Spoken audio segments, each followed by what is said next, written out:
Bien, et la lumière fut, donc réjouissons-nous, c'est la création du monde. Bonsoir, j'ai oublié ce que je devais vous dire et pourquoi je suis là. Non, ça me revient tout d'un coup. On est là pour parler de Charles Ray ce soir et de sa masterclass, comme on dit en français. Faut-il être un maître pour faire une masterclass? C'est la question. Enfin, on verra. Je suis pas certain que Charles c'est vraiment l'étoffe d'un maître. Il est plutôt du genre à penser qu'il n'y a de bons maîtres que ceux qui ne veulent pas l'être. Mais c'est en tout cas un artiste passionnant. Son exposition ici dans la galerie 2, au sixième étage, se tient jusqu'au 20 juin. Encore un mois, pile aujourd'hui, encore un mois pour la voir, la revoir. Une exposition tout à fait hors du commun qui se double, vous savez, c'est la particularité de sa présence cette année 2022 à Paris, qui se double d'une autre exposition exceptionnelle à la Bourse de commerce à 300 mètres d'ici. Je suis Jean-Pierre Criqui, au fait. Je suis le commissaire de l'exposition et mon excellente collègue Caroline Bourgeois, assise ici au premier rang, me fait penser que j'aurais dû m'introduire pour dire pourquoi j'étais là. Donc voilà, c'est une masterclass. Charles Ray va être interrogé par nos amis qui sont avec lui. Et puis peut-être s'il y a quelques questions hein, à la fin, on réservera un moment pour que vous puissiez les poser. Voilà, merci beaucoup. Merci d'être là. Have fun.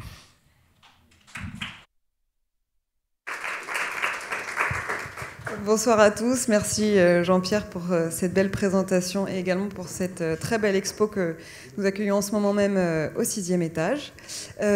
Juste avant de laisser la parole à l'artiste, je voulais vous présenter rapidement le format de la masterclass au Centre Pompidou. L'idée est de proposer à nos artistes d'être questionnés par des étudiants et étudiantes dans différentes matières. Et donc, pour ce soir, ce sera donc Aïssa Bangura, Marina Angelucci et Shelly Malvaro, qui sont toutes trois étudiantes aux Beaux-Arts de Paris, qui vont donc voilà, réfléchir avec nous et avec Charles Ray à propos de la création, de la fabrication de l'art et également voilà, du parcours artistique qu'il a pu avoir. Je vous propose donc tout de suite de commencer. Alors, dans certaines de vos sculptures, comme New Beetle, on voit un contraste entre la surface du garçon, dont sa surface est assez lisse, et celle de sa voiture qui est assez détaillée. Et on aimerait savoir si ces différences de traitement, définition sont planifiées en avance ou au cours de la réalisation de l'œuvre.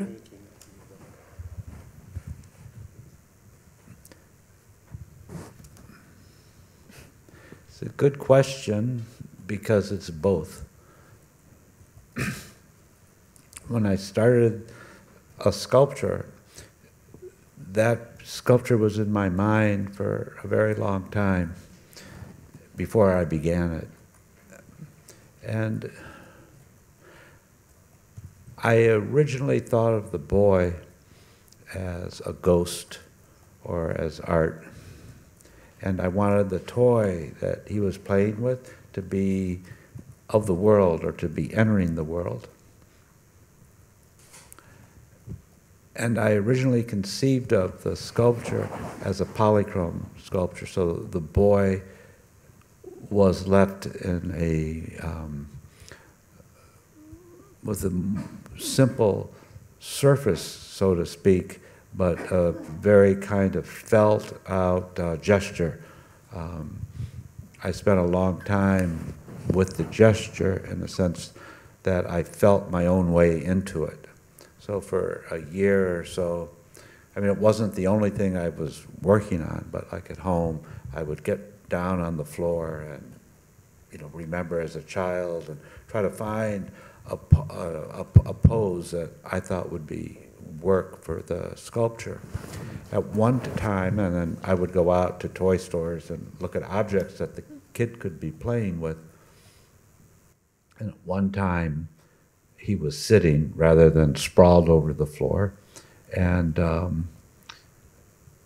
he had a truck, you know, with a truck trailer, and I thought the trailer would sort of flow out into the world. So, I mean, it didn't work at all, but these were kind of my thoughts of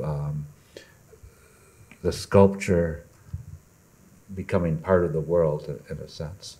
And eventually I found that pose and found a model.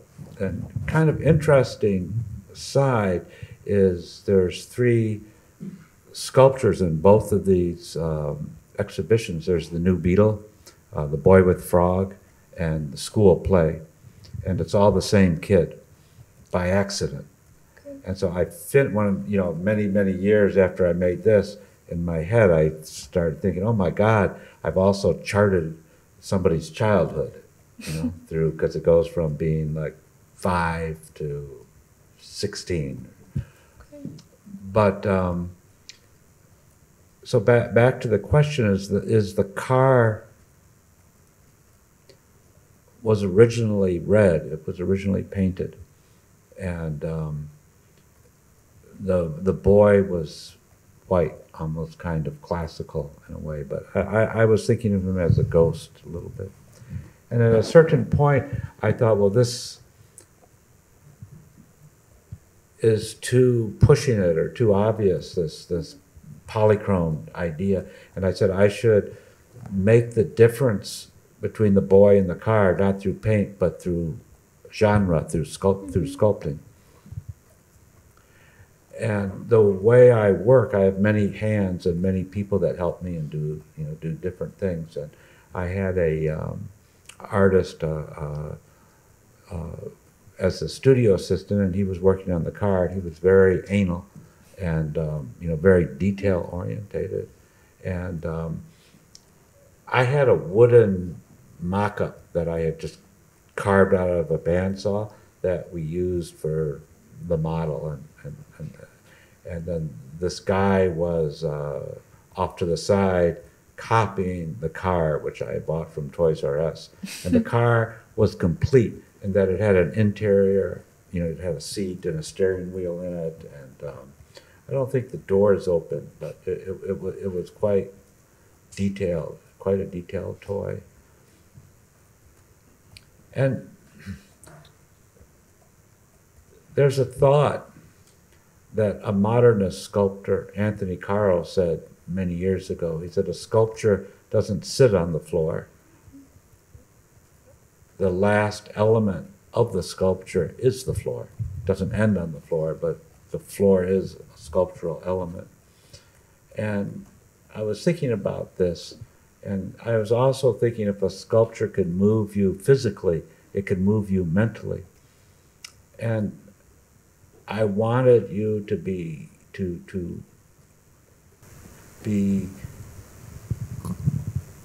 not manipulated, but to understand the sculpture, to be pulled down to the floor, to look at the boy, and to go through the different interior spaces through his arms, and to look up into his face. When the complete interior of the car was there with all of its detail, which took months and months to make, you didn't have to do that. The interior of the sculpture you could see from above. It was just going into the car, into the toy. And so eventually we just got rid of all that detail and filled the windows in. So now it's a solid. So there's still a great, like you said, detail difference between the boy and the car, but there's a relationship in a sense between gesture and detail. The boy is very, very detailed, but the detail comes through gesture, through, and if you notice, look at him closely, his toes are moving involuntarily, they're kind of pulled, and he's almost spiraling across the floor, but his gesture is internal, and when the interior of the toy was present, the gesture wasn't internal, it was imagistic in a way. You didn't feel it, you saw it from across the room. And you didn't need to pull yourself down onto the floor. Thank you so much. You're welcome. Alors c'est une très bonne question et en fait c'est les deux. Quand je commence une sculpture, je l'ai en tête depuis longtemps, avant de commencer. À la base, j'imaginais le garçon comme un fantôme. Je voulais que la voiture avec qui il joue soit du monde réel. Et à la base, la conception était un polychrome. Le garçon avait une surface simple, mais je voulais qu'on ressente le geste. On a passé beaucoup de temps sur ce geste pour le ressentir moi-même, et pendant plus d'1 an, mais ce n'était pas la même chose.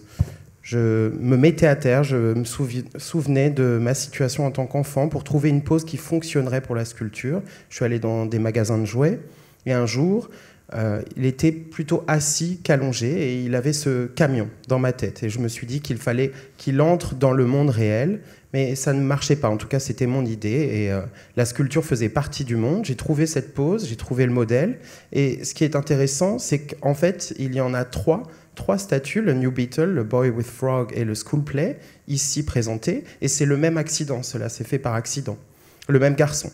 Et je me suis rendu compte, longtemps après, que je représentais l'enfance d'un même garçon de 5 à 17 ans. À la base, la voiture était rouge, elle était peinte, le garçon était plus assis, et je l'imaginais comme un fantôme. Je me suis dit que c'était trop visible, le polychrome, et donc j'ai décidé de faire la différence entre les deux, plutôt dans le style de sculpture. Il y a beaucoup de gens qui m'aident à réaliser ces sculptures, et un artiste, un assistant qui travaillait sur la voiture, était très obsédé par les détails. Il avait un modèle en bois, et lui, il copiait la voiture que j'avais achetée chez Toys R Us. Elle était très détaillée, l'intérieur, on voyait le volant. Et finalement, il y a un sculpteur, Anthony Carl, qui dit qu'une sculpture n'est pas posée sur le sol. Le dernier élément de la sculpture, c'est le sol. Et je réfléchissais à cela. Et comme une sculpture peut vous émouvoir, vous mouvoir physiquement et mentalement, je voulais que la sculpture se lève du sol et regarde le garçon, regarde l'espace autour d'elle. Et avec tous les détails qui prennent des mois à faire, on s'est rendu compte que ce n'était pas nécessaire d'avoir l'intérieur de la voiture. On s'est débarrassé de ces détails, on a recouvert les vitres. Et finalement, la grande différence dans les détails, elle existe, mais c'est vraiment la relation entre le geste et les détails. Et là, le garçon est très détaillé, mais c'est plutôt à travers le geste. Vous pouvez voir notamment ses doigts de pied qui bougent, et il bouge de manière involontaire, il tourne quasiment dans la pièce, mais c'est plutôt le geste qui fait ça. Et quand on avait les détails de la voiture, il n'y avait pas ce mouvement, on n'était pas attiré vers la sculpture. Merci. Alors, les matériaux que vous utilisez comme le plâtre, l'acier, le marbre sont plutôt classiques. Pour quelles raisons utilisez-vous ces matériaux en particulier ?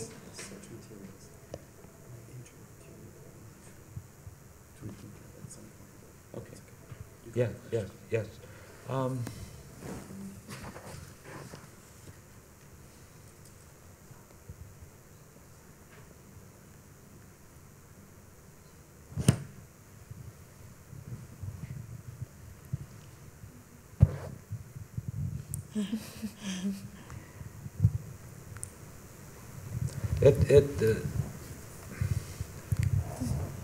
When I was younger, the materials that I was attracted to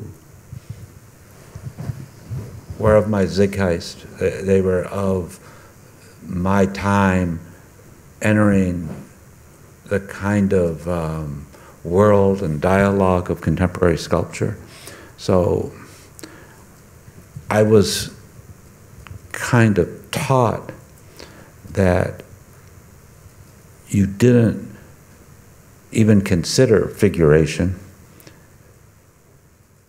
And God help you if you would try to want to work in marble or bronze, because you would just be hopelessly old-fashioned, and not even old-fashioned, but it was a kind of a heavy word where people could say you were academic.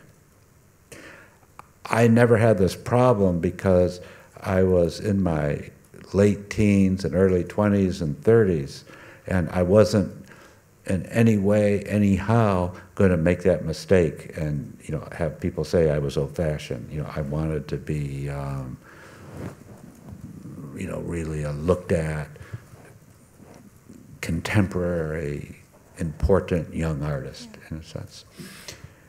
And so I was attracted, not even attracted, I had no choice. I used the materials that my father gave me, right, which were I-beams, steel cable,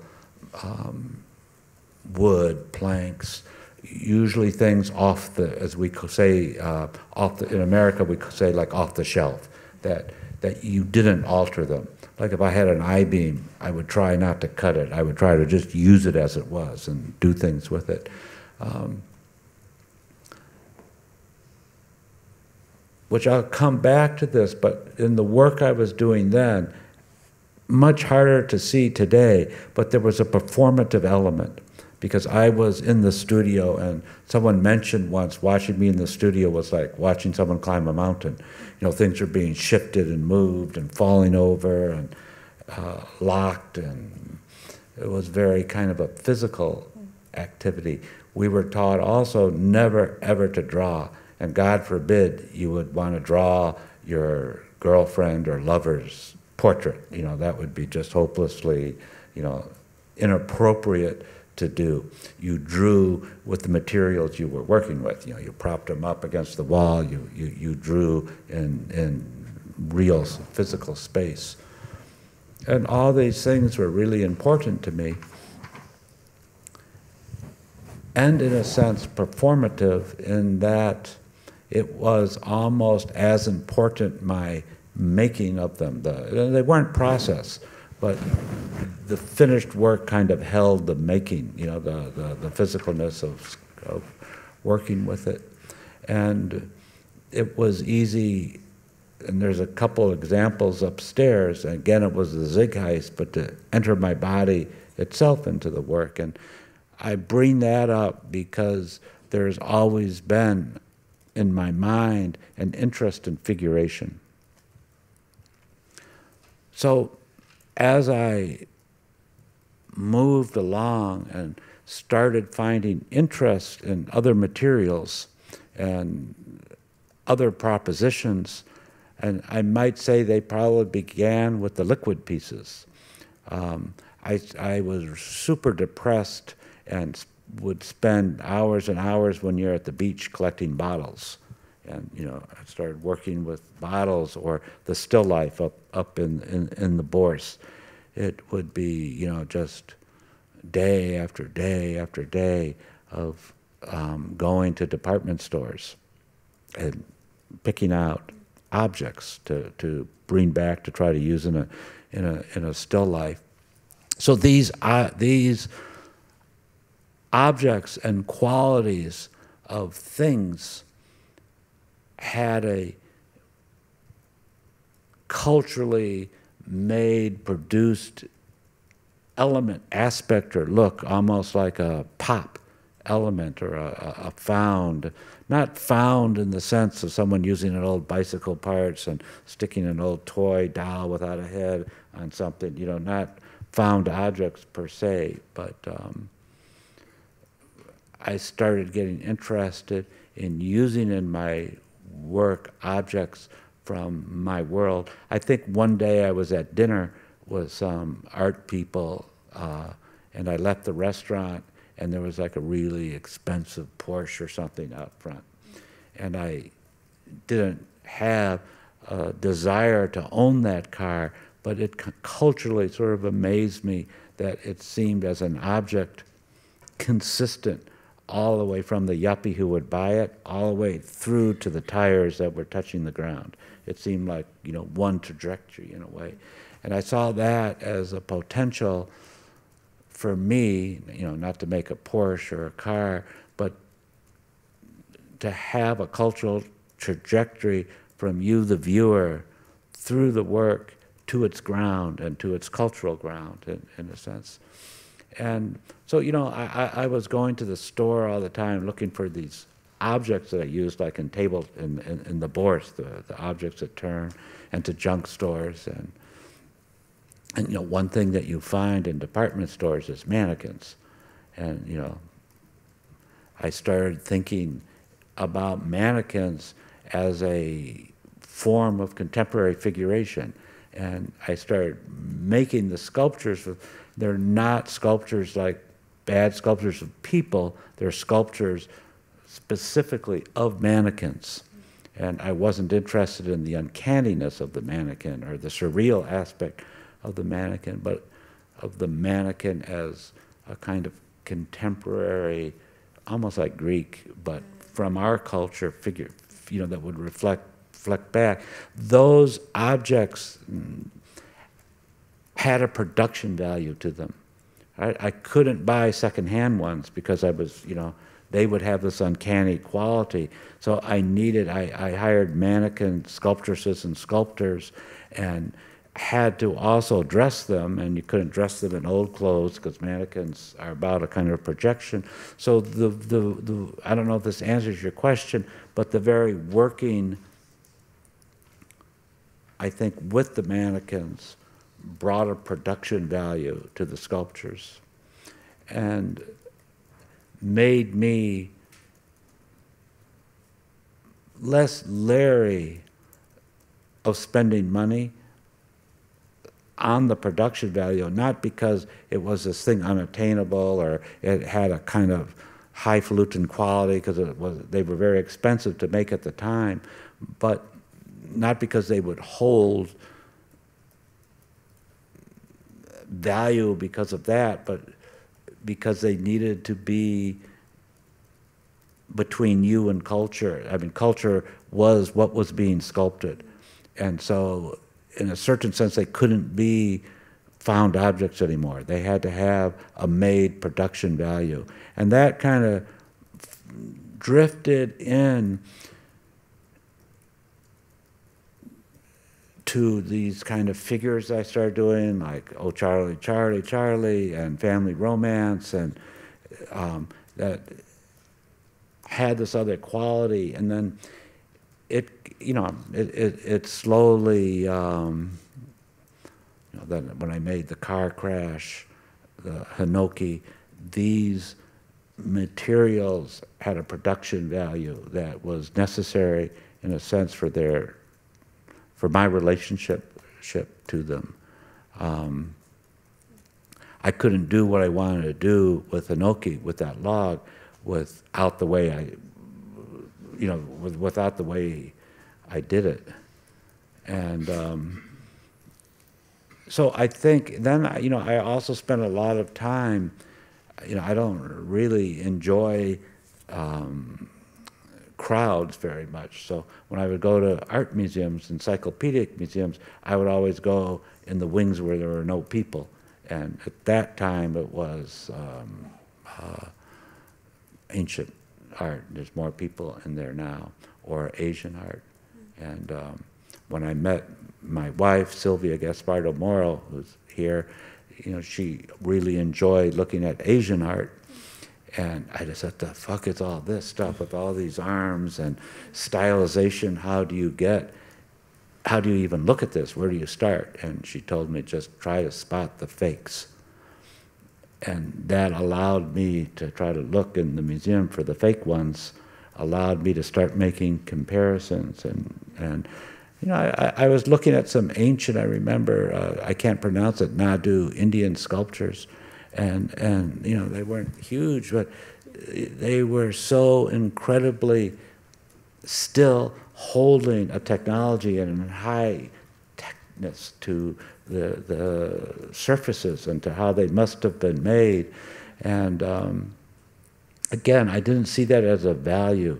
I saw it as a window into a culture, in a sense. And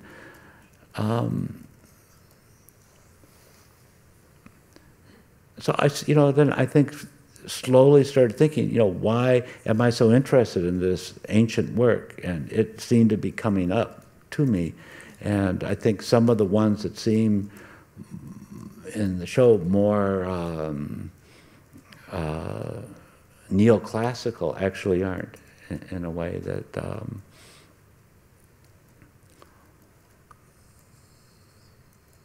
or they are, and I don't care. But it isn't that I ran out of ideas, and so I started mining the classical world and bringing that type of figuration up. But I think there's a subtlety, and you started finding it when you said about these different forms of realism, like Boy with Frog has 3 forms of realism in him. if I would have made him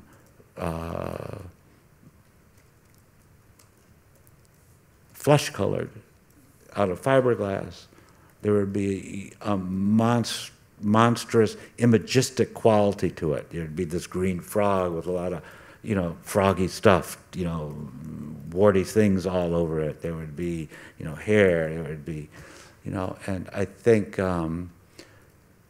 those kind of pop qualities would bring a weirdness to the sculpture that the sculpture would enter the room with. And when I look at a work like Oh Charlie, Charlie, now I see it a little bit like folk art. And or The Big Lady, you know, the big mannequin is, you know, she rides into the room on a Freudian surfboard, if you will. Oh Charlie, Charlie has a lot of Zeitgeist of the time qualities that aren't sculptural, that are just, you know, like weird, sexual, you know, it's unified, a group sculpture, unified because it's all me, which was, you know, the sort of virtual. It's has a kind of provocative content, like people, I'd say like, oh, you're letting it all out, you're showing everything. Yet I'm not showing anything because it's masturbatory. You don't know what's in my head, what the fantasy is, you know. But these things allow it to enter the room, to be there for you to look at, to have a little bit of a authority in front of you, but they're not sculptural. Those things are cultural. And I had this desire, because I am a sculptor, to keep finding ways to bring it into the room through sculptural means. And you can't take away subject totally. But, you know, I started seeing the figure, and the first work, which isn't in any of the exhibitions that are up now, was a Lumum Girl. And I started seeing the potential. It's white figuration. I started seeing the potential of that figuration, like Donald Judd saw boxes. Like let's just get it over with immediately that this is art. You know, so there was kind of a classical sign to it. It's a white, naked figure, you know, and it's okay. So, you know, that's over with. You know, now what's it about? Where do we go? What's my relationship to it? You know, so, and I don't know if that, I don't think it totally answers the question, but. No, Yeah. you answered. Thank you. Oh.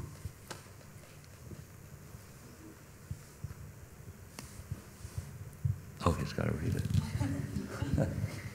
That's going to be long. Pour répondre à la question, donc, plus jeune, les matériaux qui m'intéressaient, c'était ceux de mon époque, qui entraient dans le monde de la sculpture contemporaine. On m'a appris qu'on ne doit pas même imaginer la figuration, et que si on utilisait du marbre ou du bronze, eh bien, bon courage. C'est perçu comme ancien, trop traditionnel. Moi, je n'ai jamais eu ce problème, parce que j'avais la vingtaine, la trentaine, je n'allais pas faire cette erreur qu'on me dise que je travaille à l'ancienne. Je voulais être perçu comme un jeune artiste contemporain important. J'étais attiré. Je n'ai pas eu le choix que d'utiliser les matériaux que mon père m'a donnés, le bois, l'acier. On m'a dit qu'on n'altérait pas, qu'il y avait un élément performatif. Et en atelier, on me disait que j'avais l'air d'escalader une montagne, de bouger, de grimper, d'aller dans tous les sens, que c'était une activité physique. On nous disait qu'on ne devait pas dessiner, qu'il était inapproprié de dessiner, par exemple, sa petite amie. On le faisait physiquement avec le matériau, et c'était important pour moi d'être performatif d'une certaine manière, et que la fabrication le soit. Et les finitions aident à cela. Là-haut, il y a quelques exemples. Moi, je mettais mon corps dans le travail. J'ai toujours été intéressé par la figuration. Alors, j'ai commencé à m'intéresser à d'autres matériaux, d'autres propositions. Ça a commencé avec les matériaux liquides. À un moment, j'étais très déprimé, dépressif. Je passais des heures sur la plage à collecter des bouteilles, jour après jour, à aller dans les grands magasins, à acheter des objets produits par la culture.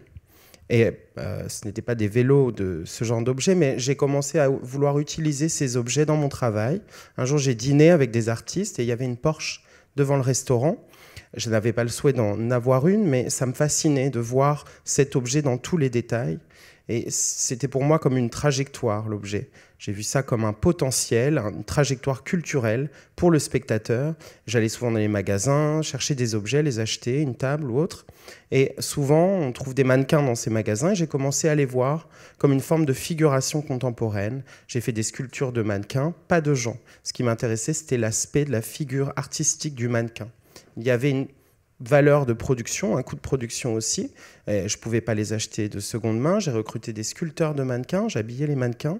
Et le travail avec les mannequins a apporté cette valeur de production aux sculptures.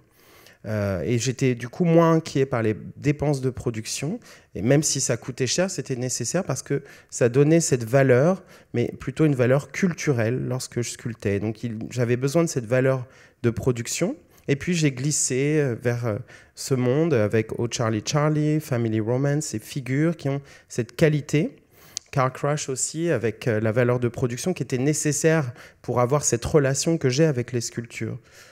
Je n'aurais pas pu faire Inoki, par exemple, sans cette valeur de production.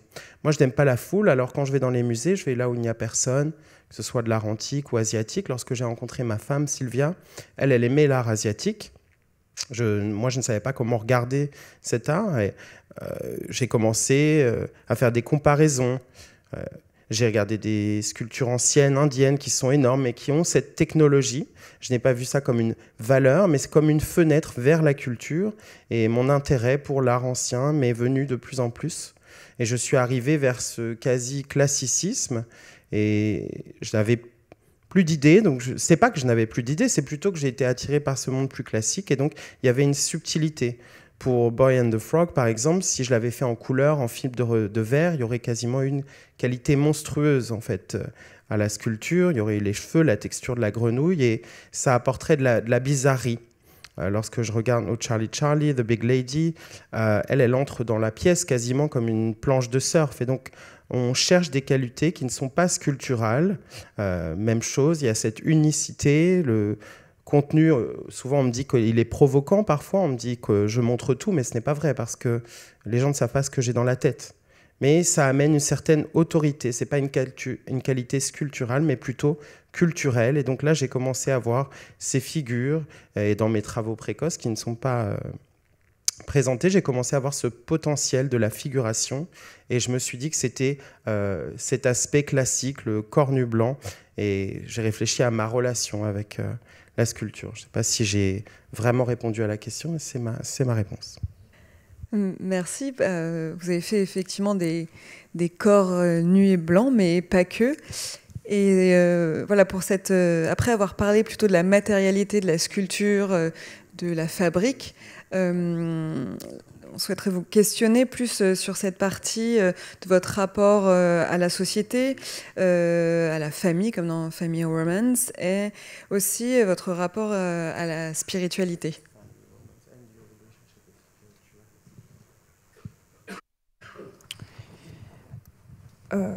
Votre travail crée parfois des sensations fortes. Une pièce qui me revient particulièrement à l'esprit, c'est Family Romance, où les personnages sont nus et leurs proportions, y compris leurs parties intimes, sont de taille similaire entre les enfants et les adultes. Y a-t-il un désir chez vous de provoquer des sensations particulières chez vos spectateurs ?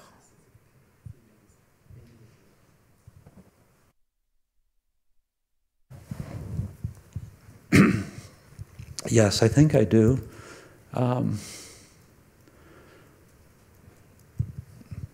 So, Family Romance, it took a while for that title to come to me. I was well into the sculpture, and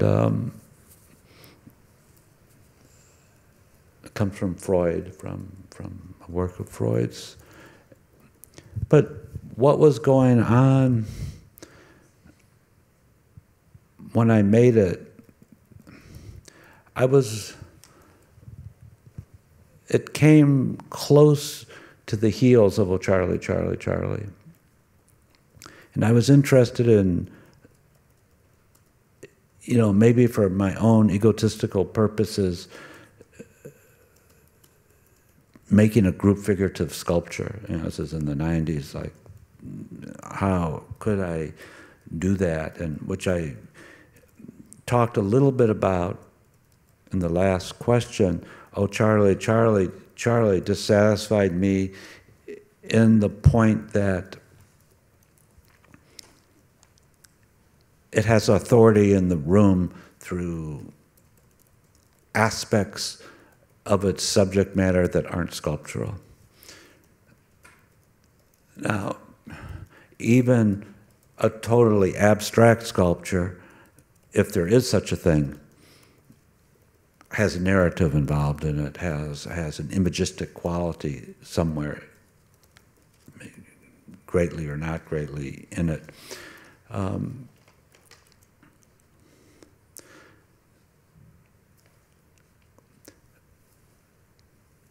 So those things said, also when I work,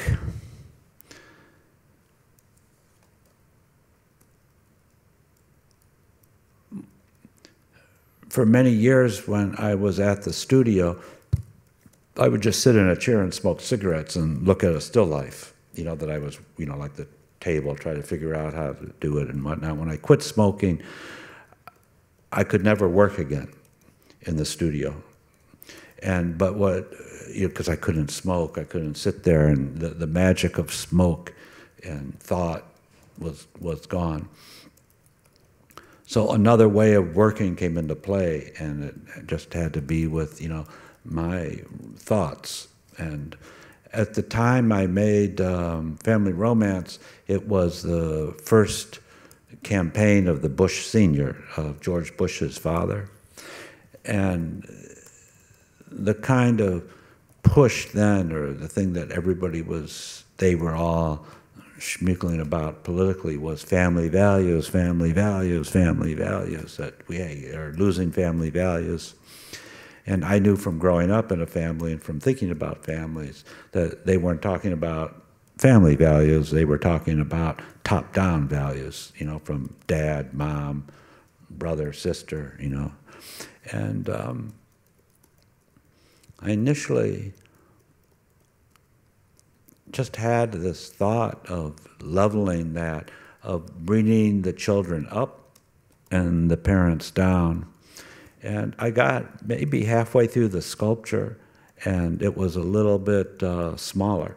And then I started again, and brought it to like 1.5 inches, 2 inches higher. I thought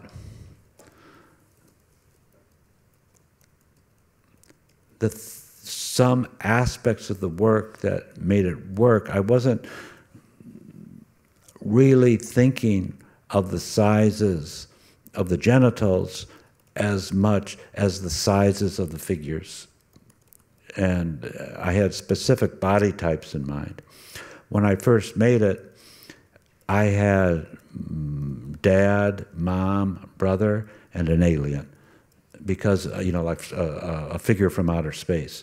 Because I did a lot of growth chart studies, and, you know, looked at different studies of bodies and whatnot at different ages, and was trying to be accurate to that, to age. And like the father had a little bit of a belly, you know, the mother had already had a couple of kids, you know, blah, blah, blah. But to be accurate with the age of the daughter, children her age, you know, her head initially was like, you know, out of proportion, because kids have huge heads at that age. And so she is the only figure that is not anatomically correct. And, you know, some friend said, oh, but it's true, it's the way it really is, you should keep it that way.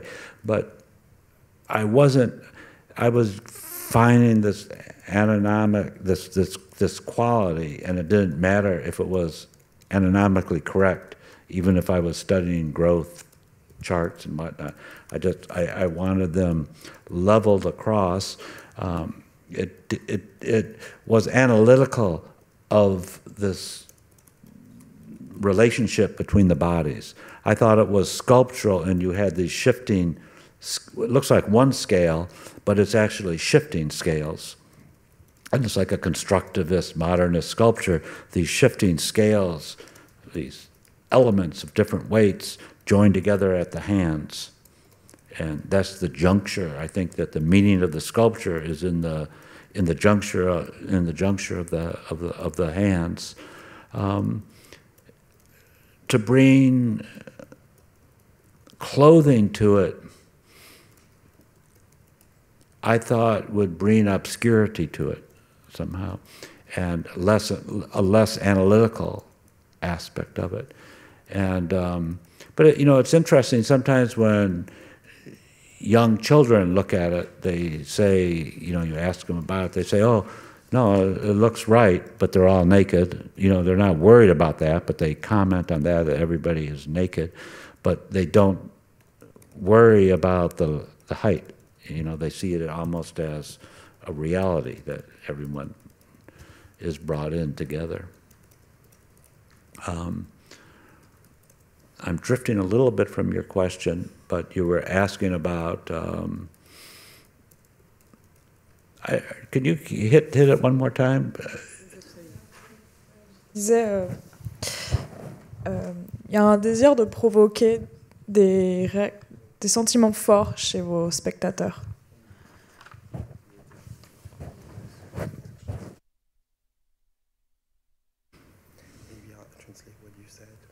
Oh, okay, yeah, translate what I said first.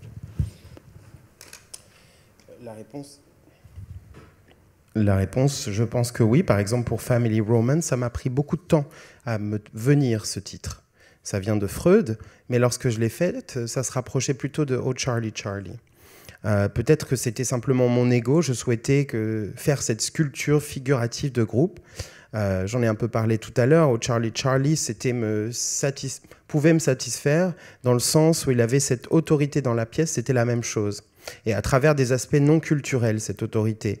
Et même une sculpture totalement abstraite, si cela existe, a une qualité narrative ou logistique. Et lorsque je travaillais pendant de nombreuses années dans mon atelier, j'étais assis sur une chaise et je fumais des cigarettes à réfléchir. Et quand j'ai arrêté de fumer, je ne pouvais plus travailler dans l'atelier. Cette magie de la cigarette et de la réflexion avait disparu. Et donc j'ai trouvé une autre manière de travailler. Et à l'époque de Family Romance, c'était l'époque de la première campagne de Bush père. Tout le monde parlait des valeurs familiales qui se perdent. Et moi, j'ai grandi dans une famille où on ne parlait pas de valeurs familiales, mais plutôt de la relation d'autorité, père, mère et enfant. Et j'ai eu cette idée, cette pensée de remonter les enfants et de faire descendre les parents. Et au milieu de la réalisation, la sculpture était plus petite et je suis revenu à un niveau plus élevé. Je ne pensais pas particulièrement à la taille des appareils génitaux comme à la taille de la figure, mais j'ai fait beaucoup d'études anatomiques et selon les âges, je voulais qu'il y ait bien un peu de ventre pour le père, étudier le corps de la mère. Mais pour que la fille soit proportionnée, il fallait lui donner une grosse tête parce qu'à cet âge-là, la tête est un peu disproportionnée. Et donc, finalement, ça n'était pas très proportionnel, mais on m'a dit de garder la statue telle qu'elle et je trouvais que ça apportait une qualité, peu importe si anatomiquement c'était incorrect. Je voulais les mettre au même niveau, je voulais qu'ils aient la même échelle comme du constructivisme. Et donc, finalement, l'échelle change. Et c'est cette jonction, ce lien qui est apporté par les mains, qui se tiennent les mains. Et si je les avais habillées, ça aurait apporté de l'obscurité. Et il y aurait moins d'aspect analytique. Et donc, c'est d'ailleurs intéressant, parce que lorsque les jeunes enfants regardent la sculpture, ils trouvent que ça a l'air bien. Ils constatent que les personnages sont nus, mais ça ne les dérange pas. Et cette échelle similaire ne les choque pas. J'ai digressé un peu de la question. On a répété donc la question pour la deuxième partie de la réponse. This question of eliciting the strong reaction in the viewer comes from the maker in the sense that I get involved with structures in the world that I have a relationship with.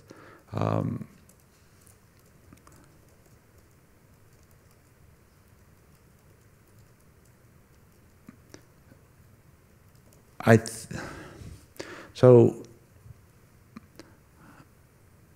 I was kind of maybe talking too much about Oh Charlie, Charlie and its provocativeness. I mean, when my father saw it, he said, you know, you're really a good artist, but you need an editor. And, you know, it was his strong reaction to it. And I'm bringing that up because I think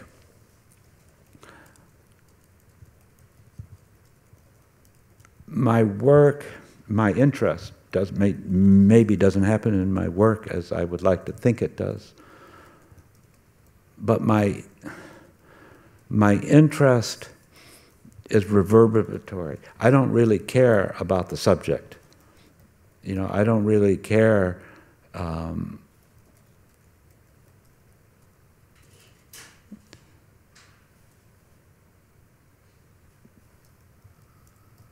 about the civicness of some of the sculptures.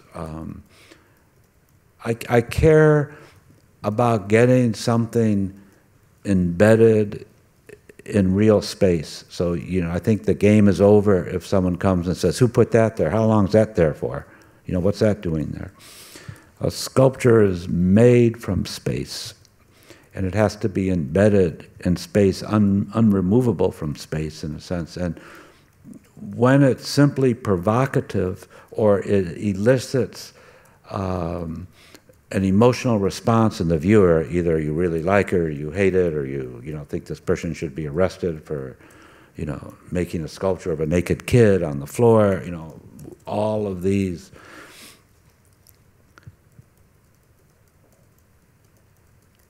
I, like everybody, have human emotional aspects to my perception and to what's coming in. But what seems interesting about this and about being human is it's not instinctual alone. You know, so it's not simply, you know, bloody tooth and claw. It becomes, when it starts to reverberate, it becomes complex rather than survival only, or, you know, dealing with more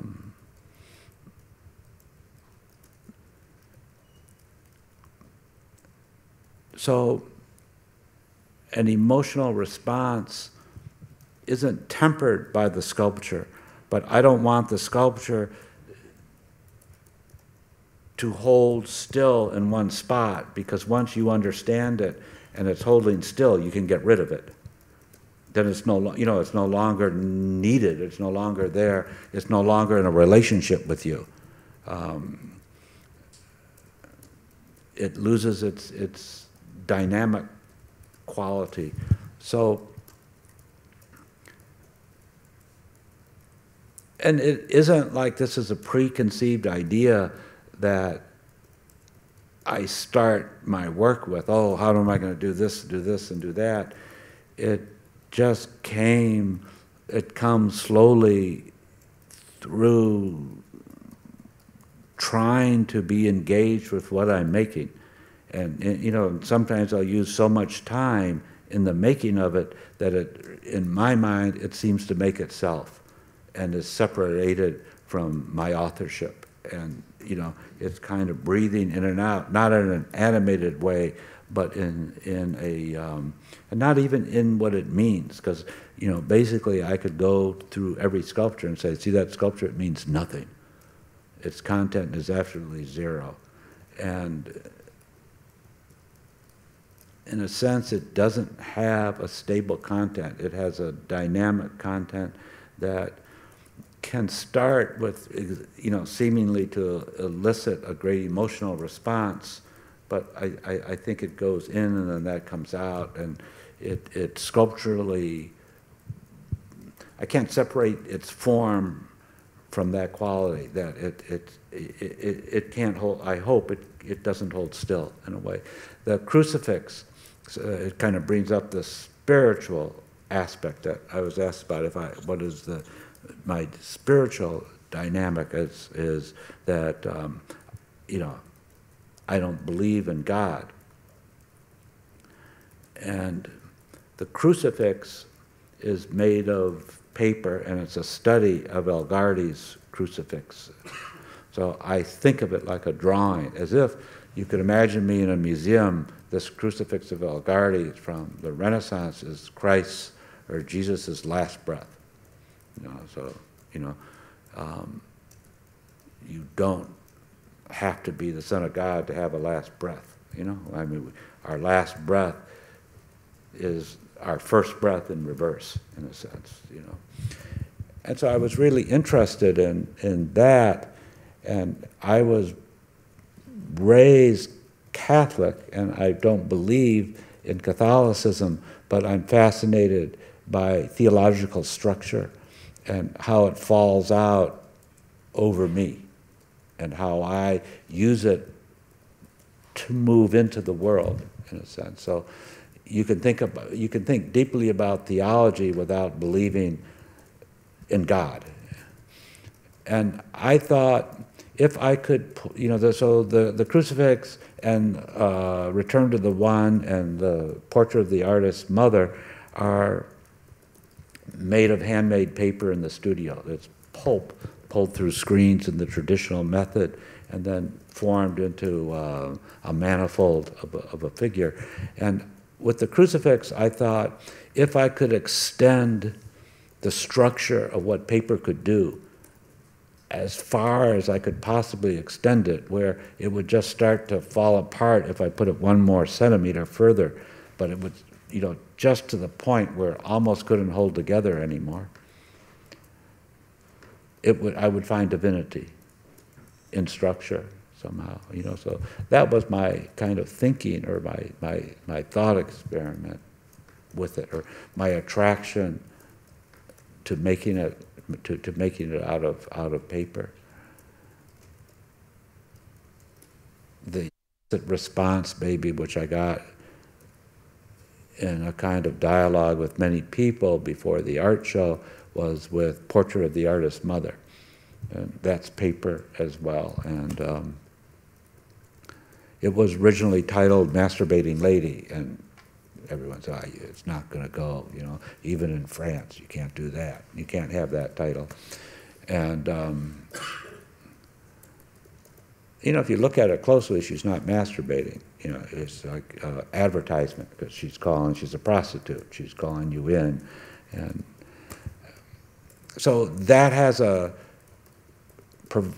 provocativeness quality, almost unacceptably provocative in this day and age. But I thought, nevertheless,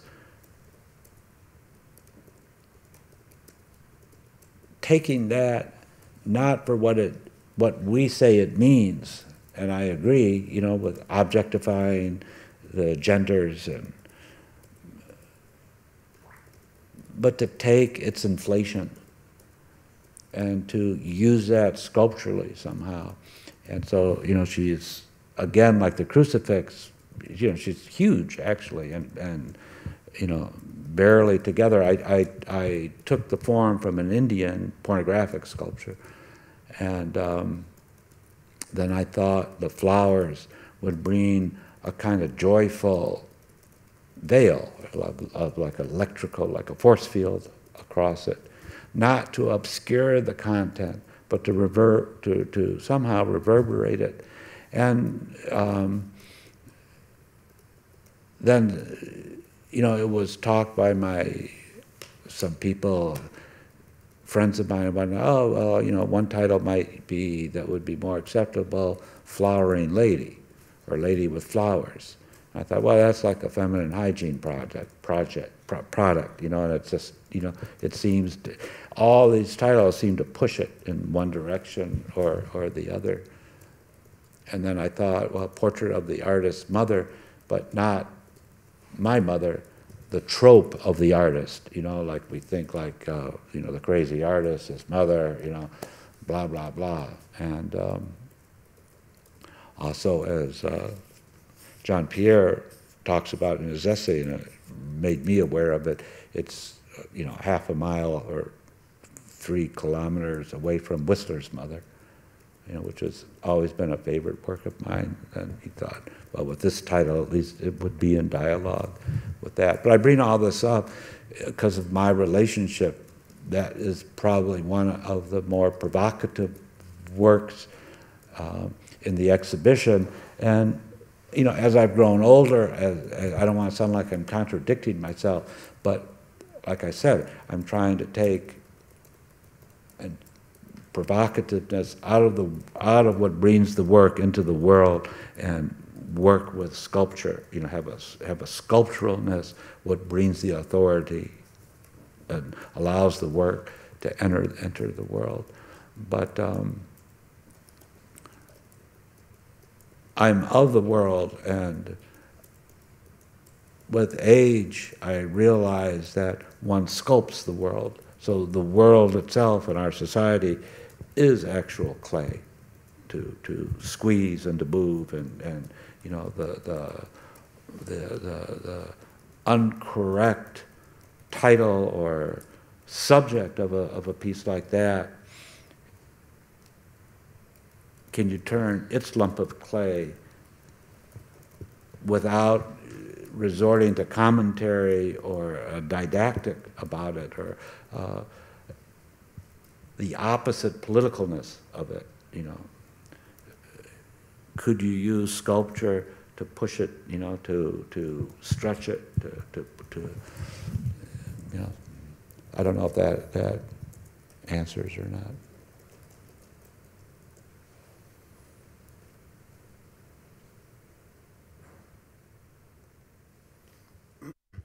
Alors, concernant la question de créer des réactions fortes, ça vient de la fabrication. Je travaille avec des structures du monde avec lesquelles j'ai une relation. J'ai peut-être trop parlé de Oh Charlie Charlie, de son côté provocateur. Quand mon père l'a vu, il m'a dit « Tu es un bon artiste, mais tu as besoin d'un éditeur ». Ça, c'était sa réaction forte. Et si j'en parle, c'est parce que mon intérêt ne se fait pas autant autour de cela, mais ce qui m'intéresse, c'est vraiment la réverbération.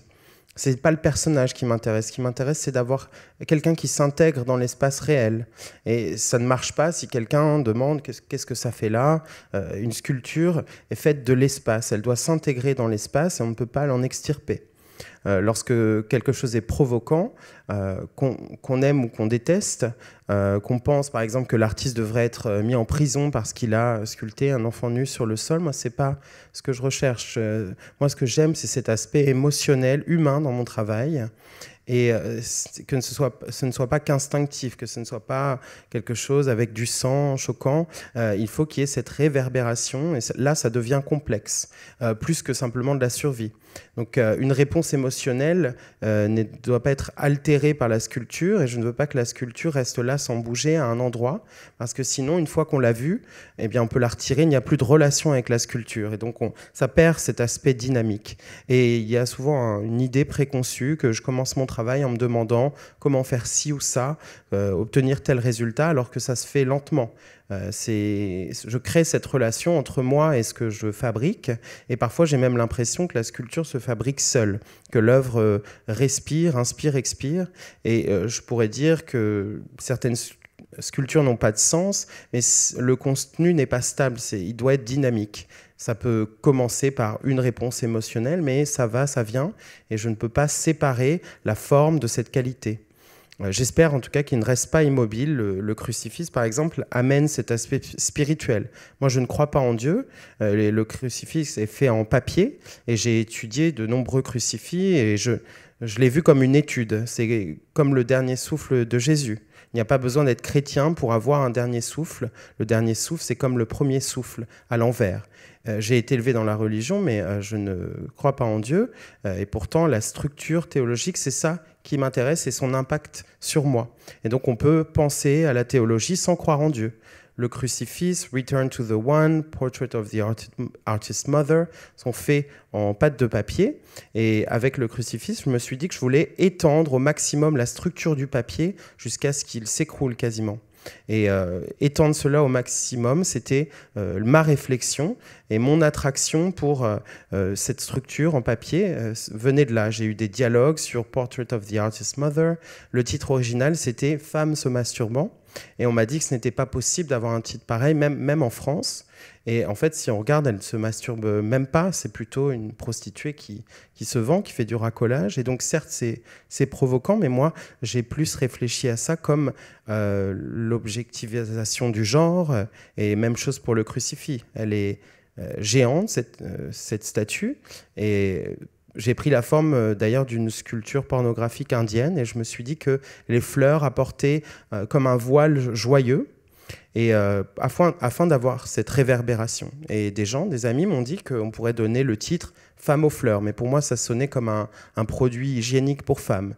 Et donc je me suis dit que « Portrait de la mère de l'artiste », c'était un bon titre, mais ce n'est pas ma mère, c'est plutôt la relation de l'artiste. Et en vieillissant d'ailleurs, concernant les œuvres les plus provocantes, moi j'essaye de sortir la provocation du travail avec la sculpture. Et c'est plutôt à me concentrer sur ce qui amène cette autorité, ce qui fait entrer l'œuvre dans le monde. Et avec l'âge, je me suis rendu compte que notre monde, c'est comme de l'argile, on peut le modeler, et cet aspect politiquement correct également. One more thing to add to this aspect of the question is, I think, intent and authorship dissipate fairly quickly. And a question that I think I can ask, and maybe it's too soon for the viewer to ask, or the viewer would never ask, with Portrait of the Artist's Mother, what is actually going on? Are the flowers drawn on the manifold of the paper?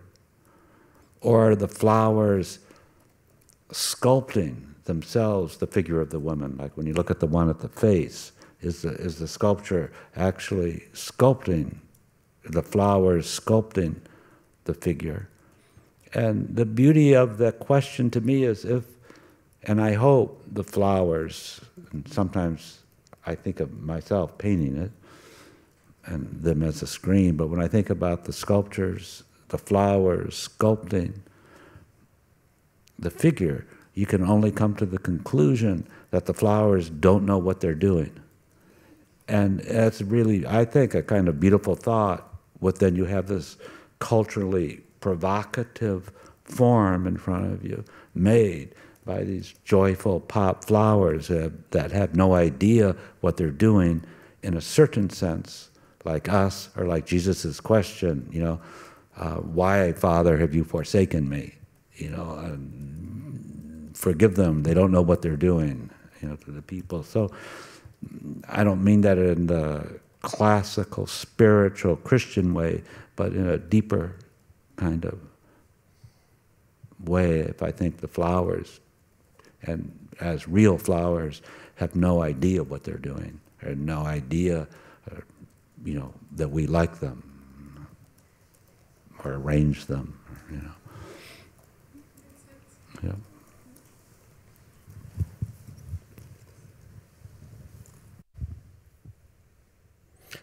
Je voulais ajouter quelque chose sur cet aspect de la question.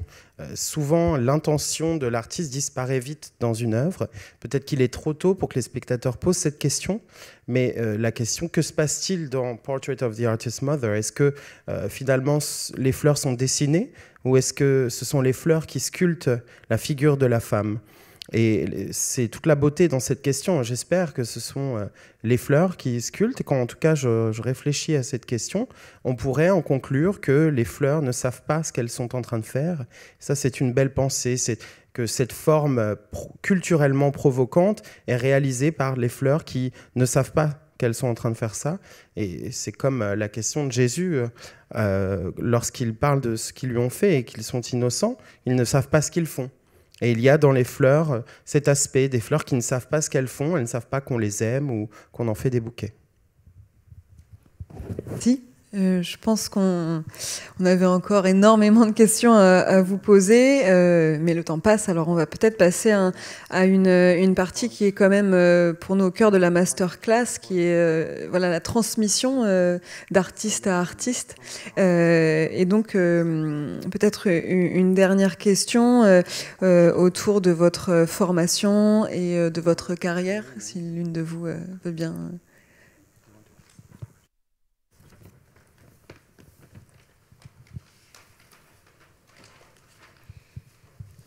On aimerait savoir s'il y a des artistes que vous admirez personnellement et est-ce que c'est pour leur travail personnel ou pour leur carrière.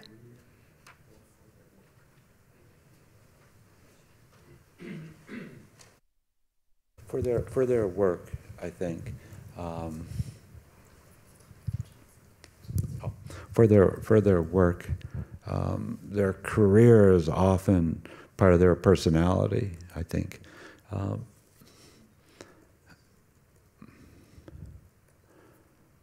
I have a funny way of admiring people. So, I came to terms, for instance, with the balloon dog, with the Jeff Koons balloon dog, when I realized that if it still was of value, as still was around in 5,000 years, and it was missing an arm, it was all dented, that the DNA of its sculpting, even if the paint was blown off of it, would still hold it in the world somehow. And so, that's the kind of, I don't admire all of Jeff's work, but some of it I do. And when you get past the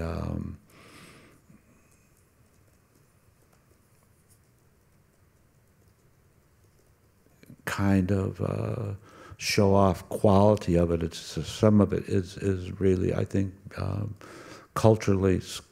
I mean, if you break a balloon dog open, if you take a Sawzall to it and cut it in half, 100,000 million birthday parties will fly out of it in a way. And I think that's a kind of beautiful thing. Or the Brancusi bunny, it seemed to just, it was an early high production piece, and it seemed to just compress wealth and funds for production and using, just, I really admire David Smith immensely. Anthony Caro, Giacometti,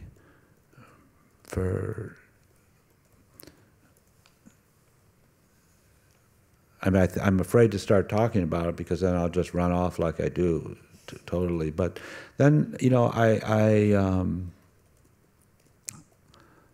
I greatly admire Rodin, and there isn't a kind of limit to who I admire, and at the same time, I don't like very much of anything at all.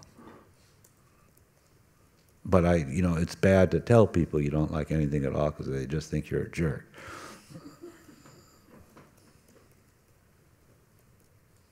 You're welcome. Alors la réponse, je les admire pour leur œuvre. Souvent, leur carrière fait partie de leur personnalité. J'ai une drôle de manière d'admirer. Je regardais par exemple le Chien en ballon de Jeff Koons et je me suis dit que s'il existait encore dans 5000 ans et qu'il lui manquait un bras, eh bien l'ADN de la sculpture inclurait encore cette partie manquante. Je n'admire pas toutes les œuvres de Jeff, mais certaines. Et lorsqu'on dépasse un aspect un peu show-off qui se montre, il y a cette qualité. Si on coupe le chien en deux, par exemple, eh bien, il y a des milliers de ballons qui vont s'envoler. Même chose pour le lapin, qui compresse un peu les coûts de production, cette richesse. J'admire David Smith, Anthony Carl, Giacometti, mais j'ai peur de commencer à parler de ce sujet parce que je vais digresser. J'admire beaucoup Rodin. Je n'ai pas de limite dans mon admiration. Merci beaucoup. Merci pour votre générosité sur toutes ces questions. On n'a pas pu poser toutes les questions, mais on a finalement eu quand même pas mal de réponses à travers vos propos. Je propose quand même de passer la parole à la salle. Enfin, quand je dis à la salle, ce sera une personne parce qu'on n'a plus beaucoup de temps. Et donc, je vais vous passer le micro.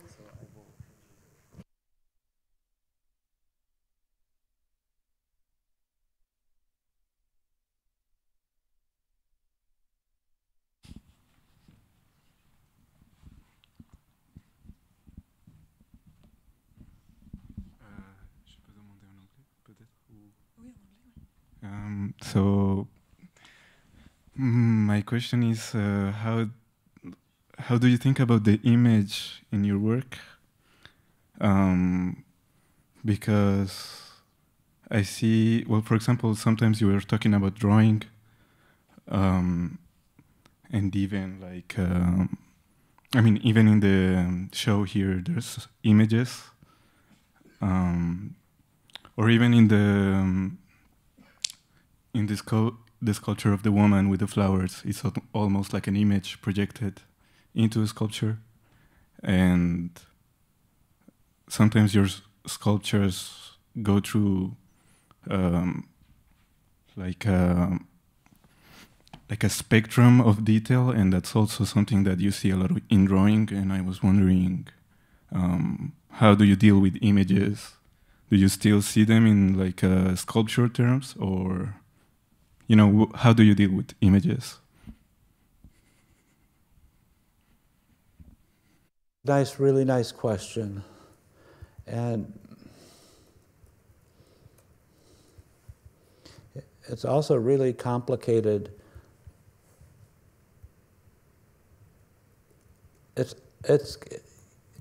And not to be, I don't want to be elusive with it. It might take me a little while to warm up to it, but is it like, how do you deal with another? How do you deal with your girlfriend or your husband, or what you knew of them one time becomes less imagistic from when you first met and more structural as you grow together, in a sense. And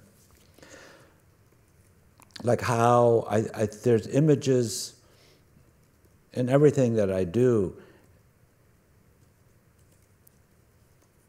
and I'm attracted to imagery as I'm attracted to clay, in a sense. Like, can you take an image and its implications and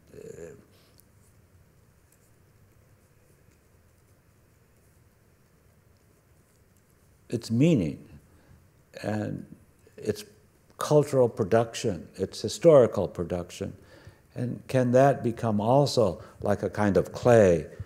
And if it is, you're not using clay to sculpt an image, but you're using an image to sculpt a sculpture.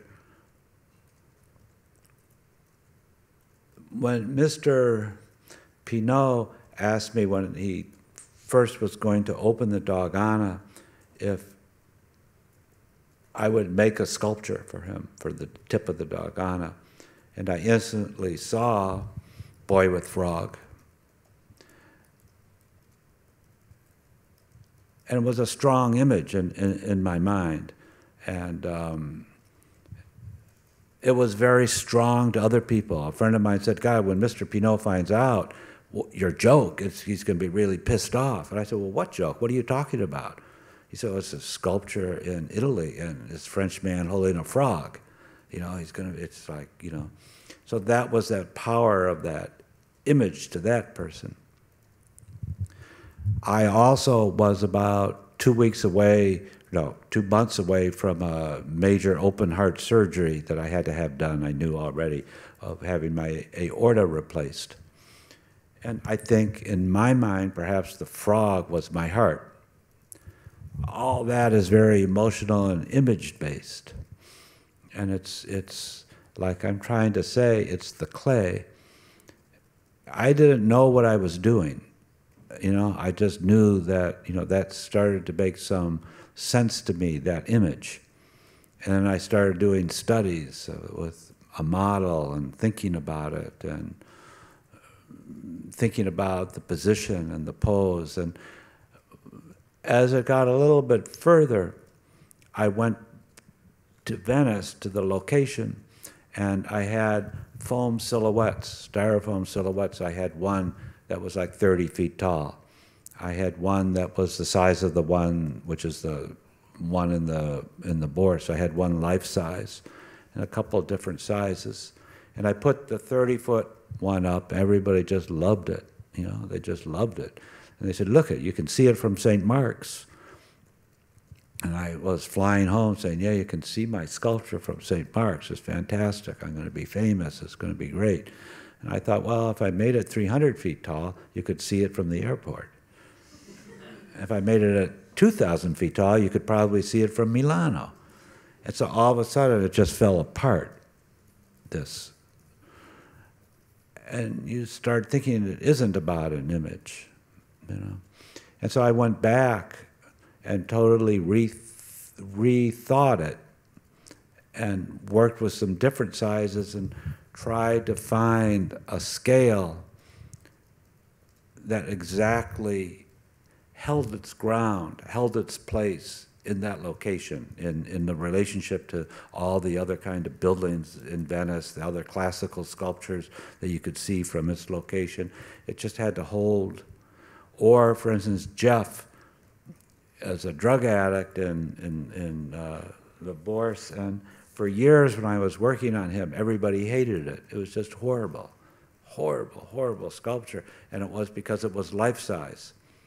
And so much of an image that your pity and empathy just totally overran the sculpture. And then it took me many years to figure out if I could scale it up just to the point where it fought back against your empathy. Another centimeter bigger, it would be a monument to a drug addict or something, you know. A centimeter smaller, your pity comes back. So it's not 100% clear what I'm trying to say, but that's what I mean with the image as like a clay. And I'm not really interested in my empathy for, I have, like everyone else, empathy for homeless when I walk down the street.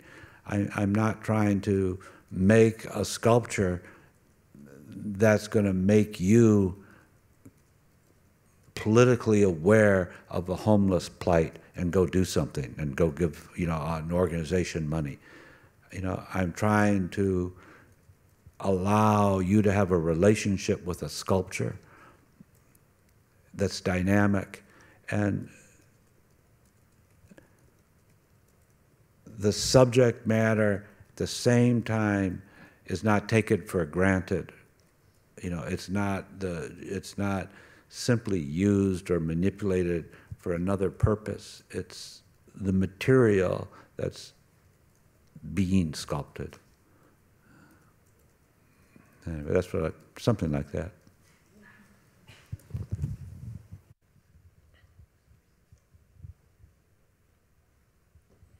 Alors, la question, comment réfléchissez-vous à l'image dans votre travail? Vous avez parlé du dessin, et même pour la sculpture de la femme avec les fleurs, c'est comme une image projetée sur la sculpture. Parfois, il y a un spectre de détails qui fait penser au dessin. Comment gérez-vous l'image?